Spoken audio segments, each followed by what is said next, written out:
Welcome back, Vicarious viewers. So I'm finally getting around to reacting to Season 3 of Legion. If this is your first time here, my name is Vicente, and welcome to my channel. So this series has been really awesome. I've always been really into the whole X-Men universe. I grew up on the original X-Men animated series. I didn't know about Legion when I was younger, but then when I found out about his character in college, I was very intrigued by the idea of his powers, his split personality, all the possibilities, and the fact that a lot of the stories would take place inside of his head.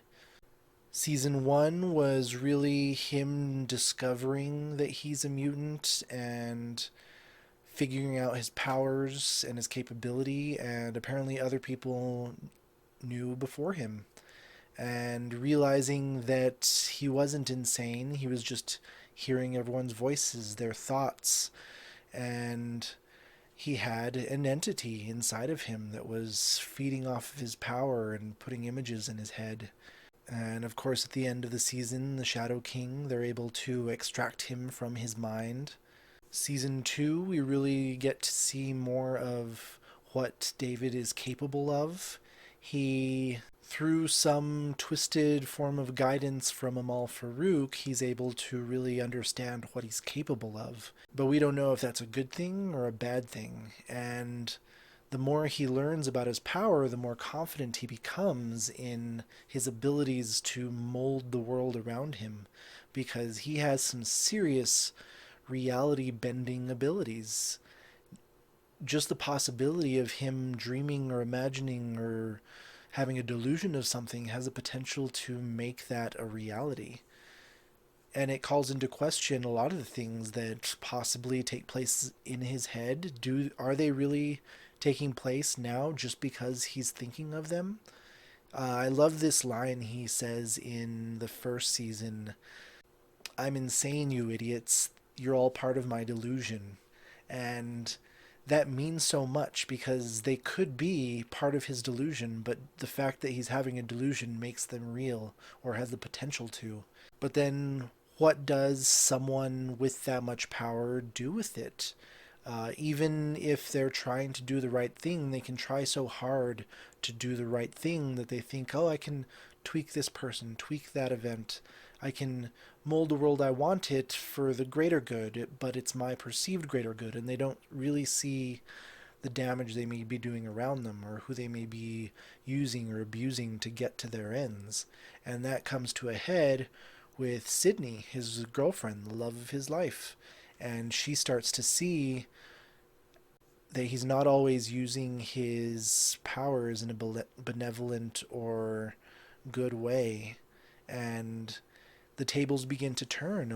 They turn to Amal Farouk to help understand how to stop David when he becomes unpredictable and in their eyes they see dangerous. And season 2 does end on a perfect shot, like ripped straight from the comics, of him standing on his throne of skulls with his big hairdo, and he is a god among men. But I do have to say, I cheated a little bit. Just after I started reacting to The Boys Season 1, I purchased Legion Season 3 on Vudu, and I immediately watched this episode. But that was maybe a little under a month ago. And as soon as I did it, I was like, what am I doing? I should be reacting to this. This is such a great show. I want to share my reactions. But so I stopped after that, and I didn't touch it as long as I've been watching The Boys. And so this episode will be a refresher. Since I haven't seen it in almost a month, it'll get me back up to pace. But from here on out, all my reactions to every episode in this season will be fresh after this one. So let's get into Season 3, Episode 1 of Legion. Legion. I also really like some of the stylized cutaways and expositional type segments that they've put in like Season 2.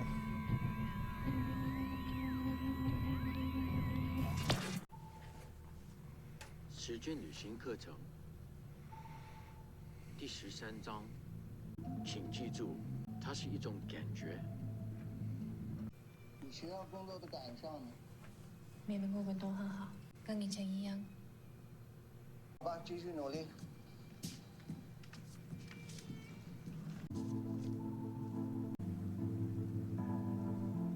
Don't trust the mustache.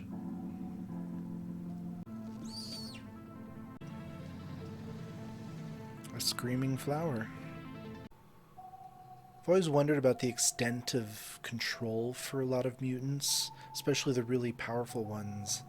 Of course, they can use their powers willingly with practice, and they can focus it, but how much time and concentration does it take to not do things accidentally? I wonder what the case would be with David.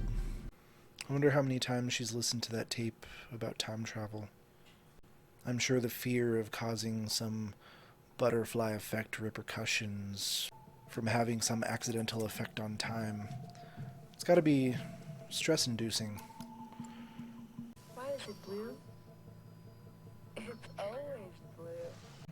See, the first time I saw this, I wondered, why is she asking what's blue? And I realized it's the blue of the radio light.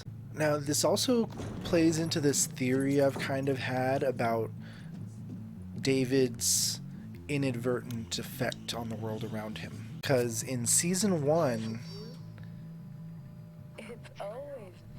it's always blue. And the agent guy was always interrogating him and eventually gets stabbed in the face and burned and everything, but he was an agent pretending to be... He was an agent trying to pretend to be his friend, but David saw him as two-faced. He was someone that wanted something from him, that was also afraid of him, but was putting on a smile. But it was interesting that after he got burned, he became this two-faced style character, and it kind of reflected the two-faced personality that David considered that person to have. And then in Season 2, when they go to section... I forgot the number, section 13 or something, the government agency that's been hunting them, when they go over to that side, it's this character with a basket on his head connected to all these androgynous robots.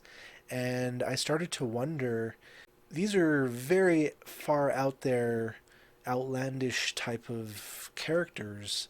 This like mastermind in the middle and his autonomous robot drones that he uses for his spy gathering and intel. And that just seemed very cliche in its broad description. And I was wondering, did the agent become a two-faced character on the outside because David considered him a two-faced person on the inside? Was Section 13, if I'm getting that right, was it just this faceless mastermind in the middle of an army of androgynous drones that have no real personality of their own? They're just robots working for the man, because that's what David imagined them to be. And now we get to this girl who is a time traveler, and I assume he needs a time traveler because he's putting out the word for her, but she's this person just constantly listening to her tapes on time travel very meditatively. She's wearing pink, very girly. She has this father who speaks to her through a screen, some rich person that ignores her. Is she like this now because that's what David imagined a time traveler that he needed would be like?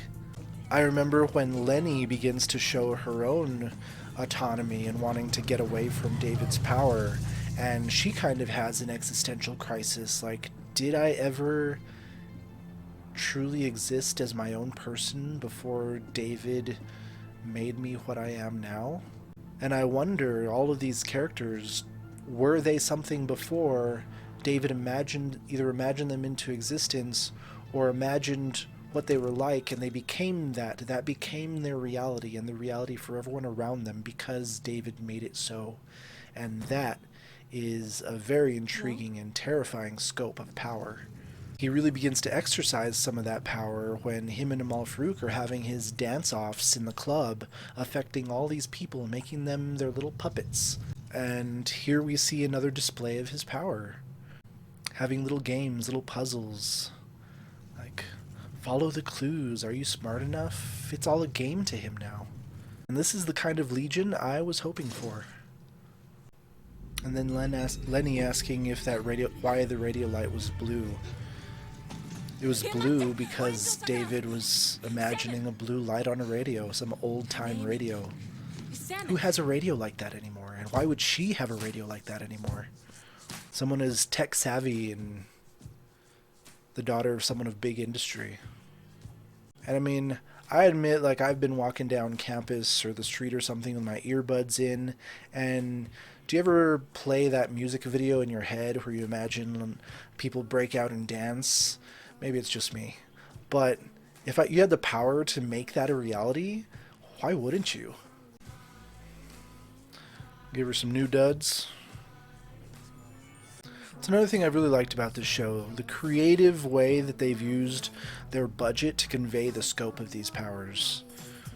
They don't have to be super flashy, but we still get that epic feel of what's possible. Far out. You're just in time. Come on. We've been waiting for you.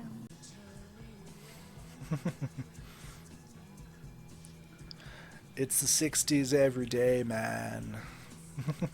We shall call you Switch. And you see, I've never liked nicknames.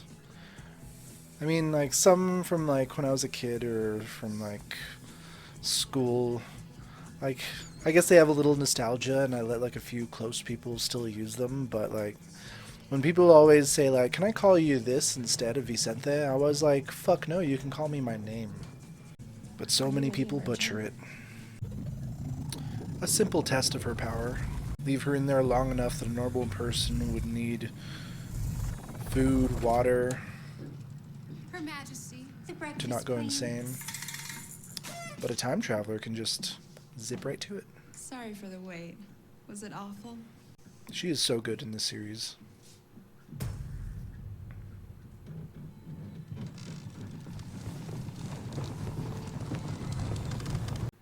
It'd be nice to redecorate my living room like that. Physical? Yes. Gotta be honest. You looking for me? Are you a time traveler? Force of multiplication need you? So even Lennie still gets kept out of the loop. Proven. See, I think it's smart for him to How does this concentrate work? on his own little This- microcosm. Because when he's not concentrating on things outside of it, he's not influencing them, changing them, altering the reality outside of what he sees in front of him. I mean, it is a little creepy about his whole cult vibe he's got going, but he's trying to think positive. Maybe he's like, if I'm not angry, I won't hurt people. If I'm not dwelling on everything else I can't control, I won't It's a mental space. inadvertently control it. When I was a baby, a monster snuck into my head and haunted me for 33 years. See, he just you? thinks of it and it's there, visualized. Good. I'm good. He warps reality with an afterthought. How are you? Who knows how Fine. significantly he can alter things when he truly thinks about it. So taking in people and just making them happy, How are you? keeping his focus, I can see it as helping. I also wonder about her wardrobe change, because she was wearing just very flat pastels. Each one was a solid color. And then when she gets there, they put her in more ornate clothing. Maybe it was because when she was farther away, he only had some base impression of her, the flat colors. When she got closer and came to him, he could see her more in focus, gave her more detail reflected in her clothing. I mean, if you were someone close to someone with that kind of power, how could you ever be sure if you've always been what you are now, or if you're only a product of what they imagine you to be. Even this is very cartoony.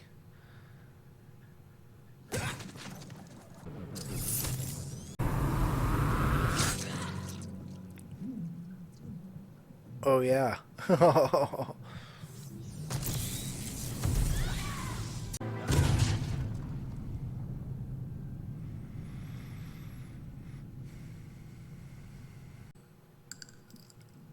Stay down, kid. This also shows that the extent of his power is permanent. That once he warps reality, it stays like that. Even if he dies, 与此同时， his final alterations stay. Pays to be kind. Are you out of your mind? It's black tea, okay? What are you going to do with this one? Give it a wee nip of the blue stuff and sling around with all the others. I'm glad they brought back some of his multiple personalities too.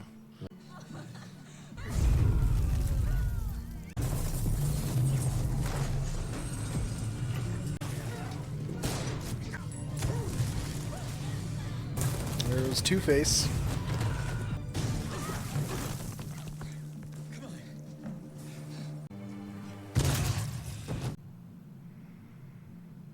Why, Sid? Why you gotta shoot him? And I wonder what's up with Bright Eyes here.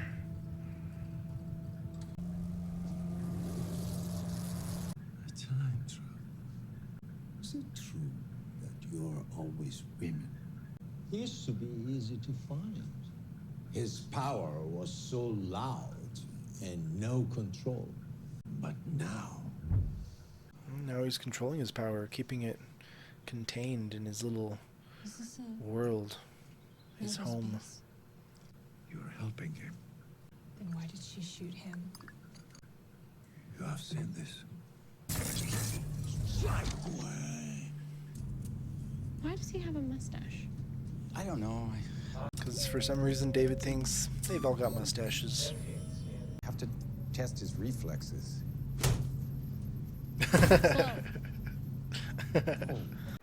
Well, maybe now he can analyze that data and be ready for the next punch.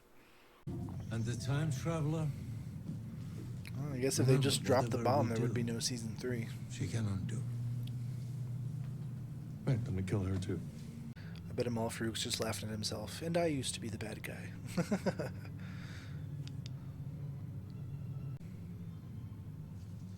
I bet in David's mind he's like, she cares only for herself. It's literally printed on her. So now she has tattoos, me first. 5, 4. Ground connection lost.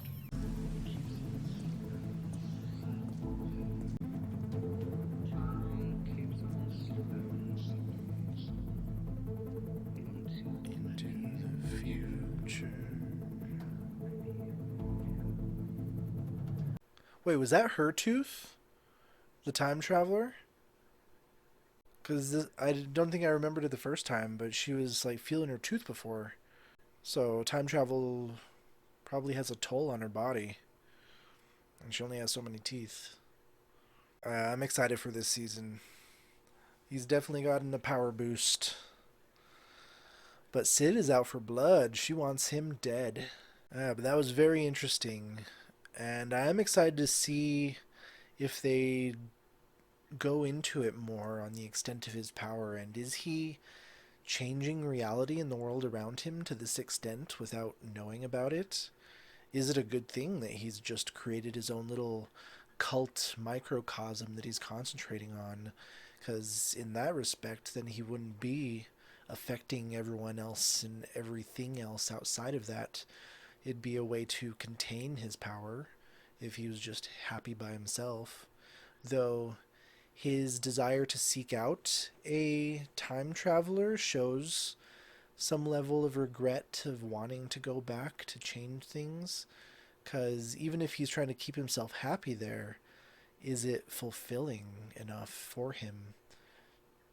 I wonder to what extent he even consciously reached out to her, or if that was just him daydreaming. Was he just thinking like, It would be nice to go back in time. If only I had a time traveler. What would a time traveler look like? She'd probably be a young Asian girl with some rich father who never spends time with her, and she's always meditating and listening to her tapes in her bright colored pastel outfit. And it makes you wonder, did she exist at all before he thought her up? Did she exist in some form, but as he attributed his own daydream to her, it altered her reality, and now she forever is what she is now because of his passing daydream? What do you think? Is this just a really outlandish theory to you guys? Have you thought about this at all? I'm curious to know. Let me know down in the comments what you think. Does it have any merit? What else? Carrion Carrier's still there. Autonomy is... So he is the central mainframe now. What happened to Autonomy at the end of last season? I actually don't remember. Because I know that they were trying to have their showdown between David and Amal Farouk, but they were kind of taking Amal Farouk's side, and everyone's starting to see David for the dangerous force that he was. But I don't remember what happened to Autonomy. How did he get there? Was his body destroyed or something? Might have to go back for a refresher on that one. And to what extent is Lennie back under David's control? Because I know she was having doubts in the middle of season 2, and she wanted out. She even asked him, like, hey, can I go? And I don't blame her. Is she, in some sense, just another extension of him now? Because that's another thing. They go into him having a friend Lennie and him having a memory of it being a man, and then eventually Lennie became a woman when he was in the psych ward. Was she already in there before? Did he kind of meld two ideas together? Was Lennie a man at the beginning, and one day he was like, I wish I had a girlfriend, and his friend became a girl? That, not like a girlfriend, but like a girlfriend. Huh. So trippy. I love this show. I can't wait to dive into more of this season. I also heard a rumor that Professor X might have a cameo in this season. I'm wondering, they wouldn't get James McAvoy for it, would they? Would they? I think that would be really awesome if they did, but I think these are two separate entities, the X-Men universe and this. So I don't know if they would have the rights to bring that actor from the movies into this, but it would be nifty if they did. Anyway, hit like and subscribe if you enjoyed this reaction. Hit that notification bell if you want to be notified when I drop my reaction to episode 2, which should be coming out in the next day or two. So thanks for stopping by, and thank you for joining me on this Vicarious View.